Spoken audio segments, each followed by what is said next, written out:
Դուք նշեցիք, որ Ռոբերտ Քոչարյանը նշել է, որ նոյեմբերի 9-ի փաստաթուղթը դա երազանքի փաստաթուղթ է եւ պատահական չի նման շեշտադրումները։ Վերջին առնվազն 1-1.5 տարիների ընթացքում այդ քաղաքական շրջանակները մշտապես խոսում են նոյեմբերի 9-ի փաստաթղթի, հատկապես 9-րդ կետի հետ կապված եւ եթե այն ժամանակ իրենք դա համարում են կապիտուլյացիոն փաստաթուղթ, հիմա դա համարում են ըստ էության երազանքի փաստաթուղթ։ Ինչու երազանքի փաստաթուղթ, քանի որ իշխանության գալու իրենց երազանքը անցնում է այդ 9-րդ կետով, այսինքն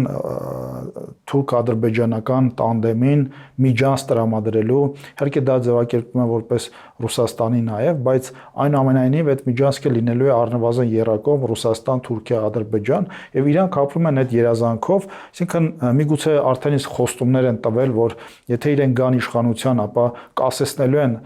թրիփը եւ դրա մասին պարզ հայտարարել են եւ տալու են այդ բաղձալի միջանցքը, որը ոչ միայն միջանցք է, այլ իրենք միշտ շարունակում են, չէ, թուրքական աշխարհի հետ կապելու այդ միջանցքը, ոչ միայն տալու են այդ թուրքական աշխարհի հետ